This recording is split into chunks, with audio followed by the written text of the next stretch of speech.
Hai semuanya. Kalau kemarin JRI itu udah banyak buat menampilkan video tutorial hingga tips-tips untuk membangun usaha. Nah, kali ini kita akan kedatangan salah satu digital expert. Nah, kita langsung aja ketemu sama Mas Al. Mas Al, kita penasaran banget nih karena yang kemarin kita bahas adalah startup. Nah, startup ini mulai famous atau terkenal nih akhir-akhir ini nih. Nah, sebenarnya startup itu apa sih, Mas? Kalau dari istilah awalnya startup ini kan artinya adalah perusahaan rintisan ya, perusahaan yang baru dibangun. Biasanya usianya belum sampai lebih dari 3 tahun. Di akhir tahun 2000-an tuh mulai banyak perusahaan-perusahaan yang baru dibuat dan melakukan inovasi-inovasi baru gitu di bidang teknologi. Makanya istilah startup di sini akhirnya berkembang menjadi sebuah perusahaan teknologi yang baru dibuat gitu, yang baru akan dikembangkan. Jadi kalau misalnya kita punya sebuah bisnis di e-commerce ataupun kita buat web, apakah itu bisa disebut dengan startup? Tidak selamanya yang ada domain misalnya .com atau apa atau punya website belum tentu dia adalah sebuah startup.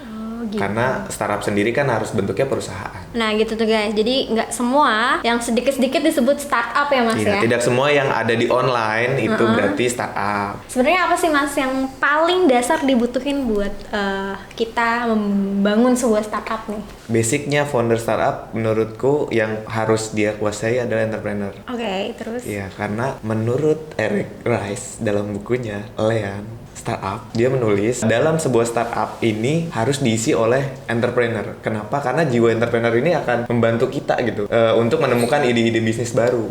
Gitu. Jadi selayaknya sebenarnya startup itu kan inovasi kan. Gitu. Nah guys, kalau misalnya tadi kita dengar sendiri nih, Mas Al nih bilang kalau misalnya harus ada jiwa entrepreneur. Nah kalau misalnya orang kebanyakan sekarang bangun startup adalah modal. Apakah itu mindset yang benar atau salah nih menurut Mas Al sendiri? Kalau menurut gue sih enggak ya, enggak salah tapi enggak benar juga. Jadi gini, tetap namanya kita membuat sebuah bisnis di awal pasti butuh modal. Tapi jangan dibayangkan bahwa kita harus membutuhkan modal yang besar gitu. Karena memang nanti startup itu punya fasenya sendiri. Ketika di awal dia akan butuh modal berapa, ketika dia berkembang akan butuh modal berapa. Dan ada yang namanya istilahnya venture capital, di mana biasanya startup akan mendapatkan modal dari sana. Oh gitu, jadi emang benar-benar apakah nanti yang dibilang orang adalah bakar duit di awal? Sebenarnya istilah bakar duit ini kan lebih ke arah namanya marketing strategi sih sebenarnya itu.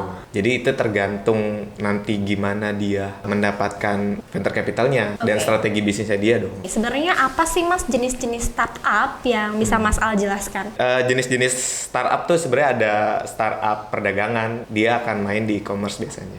Kemudian ada startup finance, biasanya dia kayak aplikasi reksadana atau simpan pinjam. Terus ada juga yang namanya startup properti. Jadi memang banyak ya jenis-jenisnya startup yang sekarang mulai berkembang ya kan. Dan apakah memang startup ini sendiri memang menjual teknologi? Di akhir-akhir ini memang kebanyakan startup memberikan inovasi dalam hal teknologi. Makanya startup lebih identik dengan teknologi. Seru banget ya kalau misalnya ngobrol-ngobrol tentang startup ini sendiri gitu kan. Apalagi kalau misalnya pertanyaan yang selanjutnya adalah gimana sih Mas kalau misalnya kita mau bangun startup nih, terus kita cari modalnya dari mana? Biasanya startup umumnya di awal dia akan menggunakan dana pribadi, dana keluarga atau dana dari timnya sendiri gitu. Kayak kolekan lah modelnya lah ya kan. Lu punya berapa gitu, kita bangun startup yuk. Iya, patungan. Kan startup ini ada fase-fase pendanaan ya. Di awal itu istilahnya namanya bootstrapping. Nah, itu tadi yang gue bilang dananya dari pribadi gitu kan. Setelah itu ada fase namanya seed capital. Pada fase ini tuh biasanya startup akan disuntikan dana oleh venture capital biasanya. Pendanaan selanjutnya adalah series B. Nah, pendanaan tahap series B ini biasanya didapat oleh startup ketika startup ini sudah mulai mendapatkan pendapatan secara teratur gitu.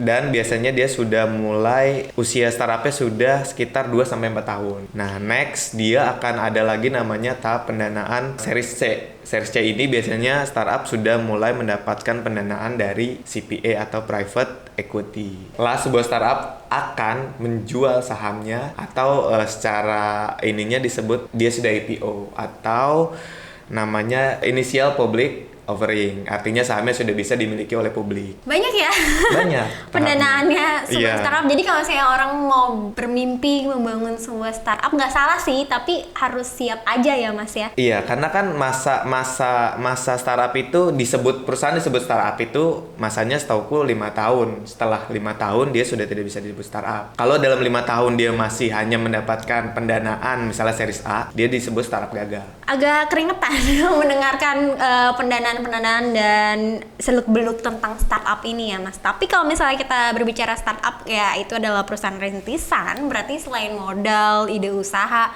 pasti juga ada tim nih Mas ya kan? Iya, betul Apakah tim itu sangat berpengaruh nih untuk berkembangnya startup ini? Betul sekali. Seperti tadi di awal, startup ini kan ekosistem ya.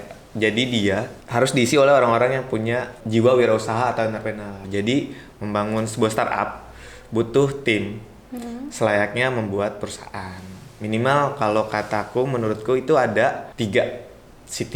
CTO, CEO, dan COO. Nih kalau misalnya di bahasa Indonesia ini Mas, CEO itu pemimpinnya. CEO itu namanya Chief Terus? Executive Officer. Terus yang kedua tadi CTO, itu di bawah Chief pemimpin. Technology Officer. Oke. Dan yang ketiga?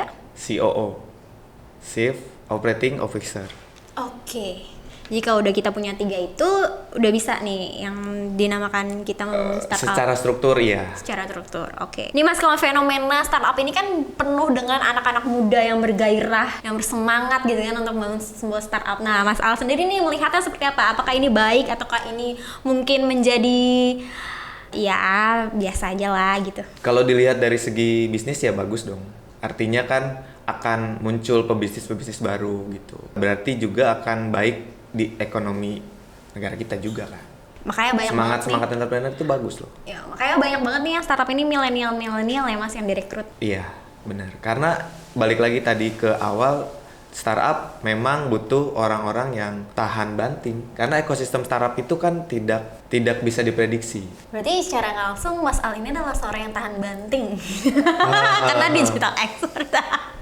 Nah, oke Mas Al. Mas Al, kalau misalnya tadi kita ngomong tentang dana nih, kalau misalnya orang-orang berpikir mau minjem duit dulu deh buat bangun startup, riskan nggak sih Mas? Riskan dong, riskan. Karena kan pasti orang akan berpikir jalan pintas aja, terus maunya instan gitu kan. Ada orang-orang yang mungkin seperti itu. Nah, apakah ini di dalam pandangannya Mas Al ini Tidak dianjurkan. Dan karena riskan, yang tadi balik lagi, startup ini kan ekosistem dasarnya sesuatu yang tidak menentu gitu ya. Jadi makanya itu kenapa ada yang namanya tadi venture capital dan segala macamnya itu. Kalau membuat startup di awal, mungkin untuk pendanaan awal bisa jadi, tapi resiko tanggung sendiri.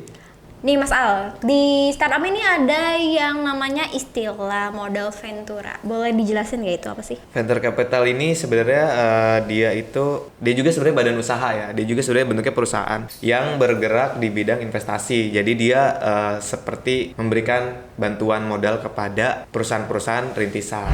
Seneng nih kalau ngobrol-ngobrol sama Mas Al, lebih banyak lagi nih tentang startup ya, aduh. Nah nih Mas, kalau kita lihat startup ini, yang kalau tadi kita bicara tentang si modal ventura ini, gimana sih Mas biar bisa dilirik